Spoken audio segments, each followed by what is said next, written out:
Mohammad Boros Malhas became one of the main CSGO revelations in the first half of 2023. He was one of the key reasons for Monte's transformation from a Tier 3 online tournament team to reaching the playoffs of the Blast Paris Major. During this time in Monte, he became a true fan favorite. No surprise that he joined Falcons before the new season. Today you will learn about the full story of Boros. Let's go.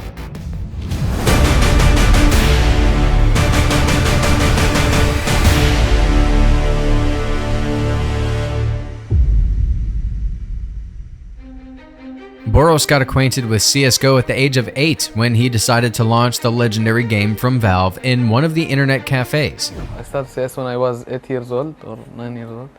Yeah, and I started in at LAN cafe, and I was playing, and I just got in CSGO. And I just played until now. He continued grinding his favorite game of Millions until he realized that he wanted to become a professional player. Boros didn't aspire to become a sniper. His idols were fellow countryman Issa, who once played for the legendary Hellraisers, and Nico, the best CSGO rifler in recent years. Of course, like in many other stories, his parents didn't like their son's plans, but Boros confidently pursued his goal. In 2017, Boros started grinding Faceit until he received an invite to FPLC. Within a month, he qualified for FPL, where he continued to dominate opponents despite having 100 ping. He often found himself in games with Simple, who even then acknowledged Boros' high level of play. Don't see the dead one. Shadow dead. I mean ninja. Gone. That's one. Nice. Baris, nice. Thank you. Boros' professional career began in 2019 when he and other Jordanian players started competing in local tournaments. His first tournament on Liquipedia was the National Championships, Jordan E-Games 2019, where they became the best team in Jordan. However, a turning point for Boros and OGOD Esports came during the West Asia qualifiers for WESG. Starting from the open qualifiers, the team made it to the closed qualifiers on their second attempt. And there, they became the top team with Boros as the highest rated player with a rating of 1.33. They secured a spot in the LAN finals for the APAC region, but an unexpected setback occurred. WESG 2019 was cancelled due to the coronavirus pandemic. However, for Boros and his team, it became a ticket to a better life when they were signed by one of the top Arab clubs, Nasser Esports, in March of 2020. Due to the limited number of local tournaments, the team played in Europe with high ping. During his 1.5 years in Nasser, Boros participated in numerous qualifiers, Tier 3 tournaments, and leagues. The major achievements for Boros and Nasser during this period were second place in ESEA Season 35, Intermediate Division, and third place in ESEA Season 36, Main Division. The success in ESEA League allowed the team to compete for a spot in the Premier Division, but Nasser failed in the 37th season, being eliminated in the group stage. The most significant tournament for Boros' career in Nasser was the Blast Premier Spring Showdown 2021. Although the team was eliminated in the first round, losing to Gambit without any chances, it was an important experience for Boros to play against Tier 1 teams. The next step in Boros' career was the British organization Endpoint. This tag is known for turning unknown but talented Faceit grinders into new stars of the scene. Flames, Mezzi, Nertz, and Boros at some point went through the Endpoint. When the Jordanian player joined the team in August of 2021, he was supposed to replace Mezzi, who had recently moved to Fnatic. Initially, the team was searching for its game, but by 2022, they were regularly playing in the playoffs of the Pinnacle Winter Series. There, Boros showed his best highlight for Endpoint, clutching a 1v5 in the final round of the first map of the group stage in Pinnacle Winter 2 against Team Spirit. Off the railing onto the ledge and onto the floor. Okay. It's now a little bit worrying. Magix has been taken down by Boros, but Dex is here, does get the trade, but Boros once again hits ahead. 3 kills on the round for him. 25 in total, needs 27 if he wants to win this map out for his team, and he has a great chance of this clutch, it has to be said. Needs the ace.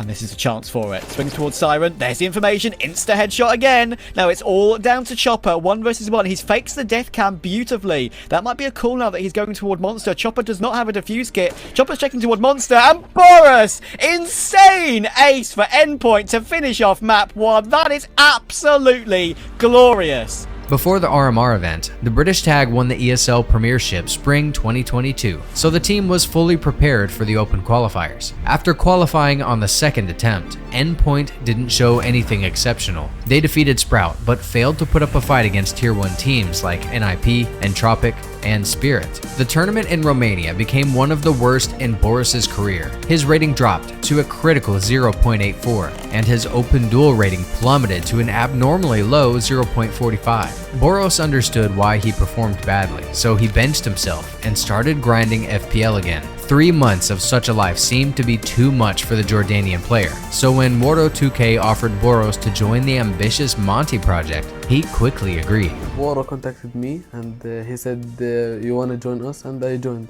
It's not about because Ukraine team or no, like I just want to play, I want to, you know? As Boros explained, only Monte was able to pay for his transfer. After 3 months of playing for the Ukrainian tag, Boros was benched as he stopped practicing and dedicating less time to CS. The team began searching for a replacement for him. The Jordanian did not play for Monte in the RMR for the Rio Major. However, after a good performance with the team at CCT South Europe 1, the decision was made to bring Boros back into the main roster. And before we continue, we'd like to remind you that you can support our channel financially. You can do this via Patreon or PayPal. All the details can be found in the description below this video. When SDY and Llamabat joined Monte in January of 2023, the team gradually progressed toward the major. Ordinary CSGO fans were surprised when the team, which had previously participated in numerous online tournaments, arrived at the RMR event and defeated such veteran Tier 1 teams as ENCE and Cloud9. Boros was the team's main discovery, consistently making impactful plays. Boros has gotten past though, that the player in mid didn't catch him out, so he's able to find one onto Crad. Now Shelfie has to get activated, and Boros has dealt with him as well.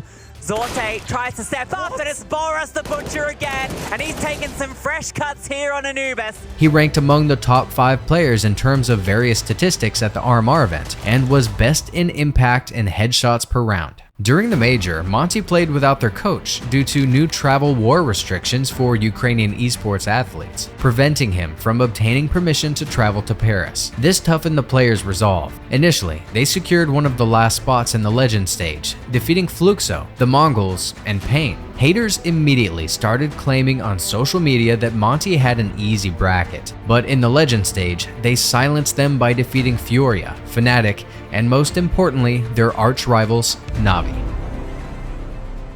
Can Boros end it here? Yes, he can! That is beautiful! The storyline of that one. Take away your ego, because the time will come when I will destroy you in tournaments.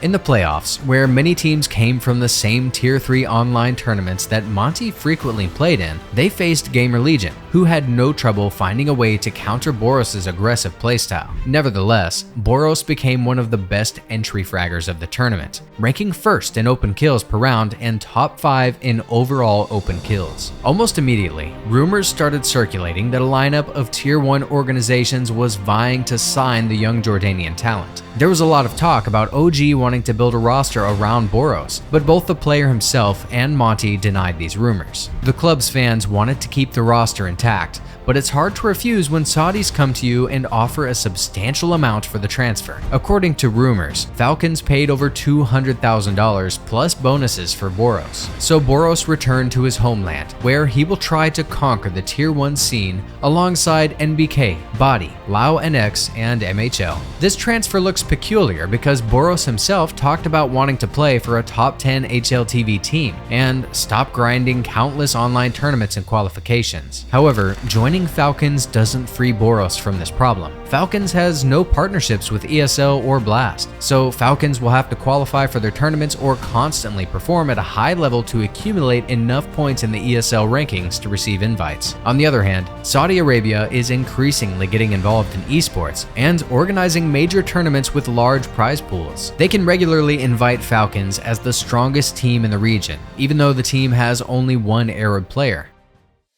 The farewell between Boros and Monte was very heartfelt. He became a true member of the family. Mohammad Boros new.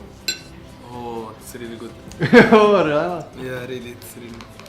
Boros will forever remain in the hearts of Ukrainians. Good luck, Boros.